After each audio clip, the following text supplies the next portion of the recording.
seeing monsters out your window. No, you can't sleep, you pretend though. You don't have to play the hero. 'Cause I got you like you got me. When the earth shakes, when the bombs scream, until our last breath, every heartbeat. So when we first checked out the SUUNTO 9 Peak, that was quite a refreshing look into the world of purpose-made smartwatches for the active bunch. I personally do some mountain biking, and I think a watch like this would suit my needs a lot. But like many folks out there, the price of the SUUNTO 9 Peak is really quite hard to swallow, especially after all the money you spend on your hobby. A cheaper alternative is definitely what we need. So meet the SUUNTO 5 Peak, SUUNTO's latest answer to the smartwatch scene at a more budget-friendly price. Granted, it's still not a cheap smartwatch, coming in at 1,499 Malaysia ringgit or about $300 US. It's still a lot of money, but if you want to join the SUUNTO clan, then this is a great place to start. So today's copy of the SUUNTO 5 Peak is provided by SUUNTO for my review, and I would definitely still share my honest opinion and experience with you. And if you're interested in buying this watch, do check out my links in the description below.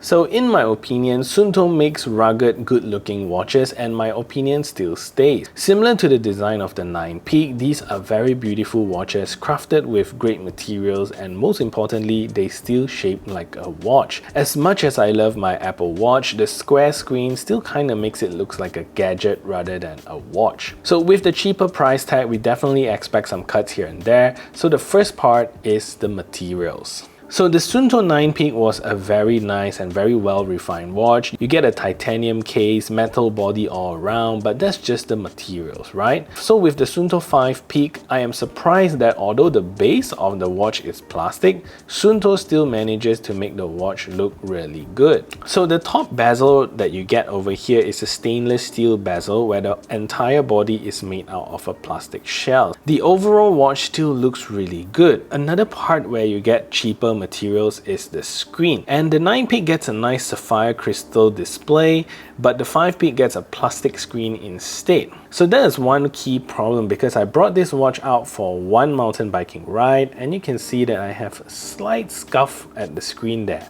And because this is not sapphire crystal, it's not so resistant to scratch. So both the 5 Peak and the 9 Peak runs a 43mm case. Depends on your hand size, but 43mm may look too big or too small for you. I have a bigger size wrist, so I wouldn't mind having a larger size case, so this watch does look kind of small on me. So one benefit of having more plastic is a lighter watch, and the 5 Peak comes in at 39 grams, where the metal built 9 Peak comes in at 52 grams.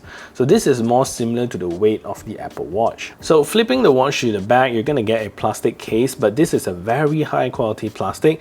Definitely not the type of plastic you get with a 100 ringgit smartwatch. Here, of course, you're gonna get the SUUNTO 5 branding up there and some text around it. So at the center here, you're gonna get an array of sensors for your heart rate monitor. Another key difference here is the charging contacts, and the 9 Peak gets a large charging base to charge the watch, similar to the Apple Watch, but the 5 Peak now gets a very cute clip where there are charging pins around the bottom of the clip to clip the watch in place. So a great feature in my opinion. So now you don't have to have a flat table to put your watch on to charge. So you can just clip it and you can just hang it and it will still charge perfectly fine.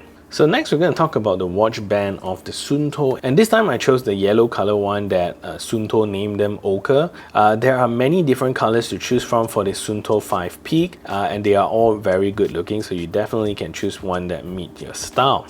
So the silicone that SUUNTO uses for this band is really soft and smooth, right? So similar to the 9 Peak, this is a very comfortable watch to wear, very easy to wear, and it sits really nicely on your skin, and if you have arm hair, this does not pull. So similar to the 9 Peak, the band wears like a traditional watch, but instead of having a rubber flap at the end to slot the strap in, SUUNTO uses this buckle system which is easier to wear, but the only problem with it is that it gets knocked open very easily. So it's the same problem that I highlighted in my SUUNTO 9 Peak review. Oftentimes I realize that my strap is mostly like that because it just gets knocked open really easily. So SUUNTO also uses a standard 22mm quick release band band, and Suunto kindly puts the indicator on the strap as well, so you know what size it is down the road and want to swap them out. So of course you can still use the standard 22mm bands out there, but Suunto do sell their own watch bands, so definitely check them out. So battery life is really good with the 5 peak as well, and Suunto rates it to give you a good 168 hours of battery life, or around 7 days of use, even with the 24/7 heart rate tracking as well as notifications coming in. But for most people buying this watch, you'd probably use it with GPS, and if you run any sports activity with GPS, Suunto rates it at 20 hours of battery life, opposed to the 25 hours on the 9 peak. But just to give you some real life use, this is my 4th day with the Suunto 5 peak, and I still have 53% battery left. I left the 24/7 heart rate tracking on all the time. I have notifications coming in all the time. I turn on the sound notification as well, and I also even brought this out for a 2-hour bike ride with GPS. And after 4 days, I still have 53% battery, and I can still see using this watch for another 4 to 5 days, so that really fits the rated battery life that Suunto publishes. And the good news is charging the watch up is really fast and it takes around 1 hour, so that is also a very good thing. So with all Suunto watches, you're definitely not shortchanged with features, and they know who their audience is and what they do. So you're gonna get very sports tailored specs on this watch. So you're gonna get a Bluetooth 5.0 to sync all your stuff into your phone, and honestly the syncing is not the fastest, but granted you don't do it all the time, maybe a few times a day, so that's fine. The Bluetooth is also used to connect to tracking devices such as tracking pods, HR sensors, bike sensors, power meter, and so on. But all of them connect through Bluetooth, since these watches do not support the N+ connection. So the 5 peak is rated at 30 meters water resistant rating, where the 9 peak is rated at 100 meters. So 30 meters is still pretty good, and Suunto also rates this watch to be swimmable, so you can take this out for your pool swim. So you're also going to get full-on GPS tracking on this watch, and also the usual jazz of steps tracking, 24/7 heart rate tracking, as well as sleep tracking, but unlike the 9 peak, there is no blood oxygen monitor here. And in terms of sports tracking, you're going to get the 80+ total sports tracking including swimming, so you can customize them in the app to show some of your favorite, which is really cool. So next we're going to talk about the screen, and like most Suunto watches, this is not your typical smartwatch display or your Wear OS watch screens, and this watch doesn't come with an AMOLED screen but comes with a matrix screen instead, so similar to what you kind of get with the G-Shock type of watches.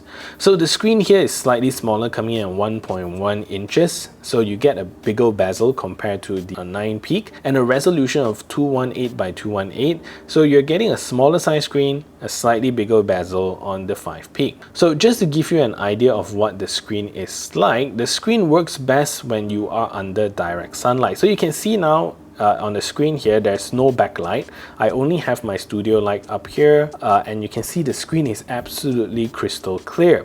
So these kind of watches are made to work outdoors at bright sunny environments without the LED light. So under the hot sun, where most AMOLED displays would fail, these watches are the best, especially when you're out on an adventure and want to turn off the backlight to conserve battery. So the backlight in this case is solely for lighting up the screen at night, so they don't look like your typical smartwatches, but to give you just enough light so you can use them at night. Another big difference here between the 5 peak and the 9 peak is that the 5 peak does not have a touch screen, and it's only button control. So honestly not a big deal for me, and I like to keep my watch face as clean as possible, and having no touchscreen really does help. So if you don't need that touchscreen feature, then save lots of money and get the 5 peak. So in summary, I think that the typical features and reliability you get from Suunto watches is still here, and this is now a more attractive package compared to the 9 peak. Although that was a great watch, the 9 peak was just too expensive for most people. So will you get the 5 peak? Let me know in the comment section below. And if you want to check out a detailed in-depth look into the watch interface or the Suunto app, definitely check out my video here on that. So that is it for this review. If you find this video helpful, smash that thumbs up button, share this video everywhere, and if you haven't yet subscribed, do consider subscribing, and I'll see you in the next video.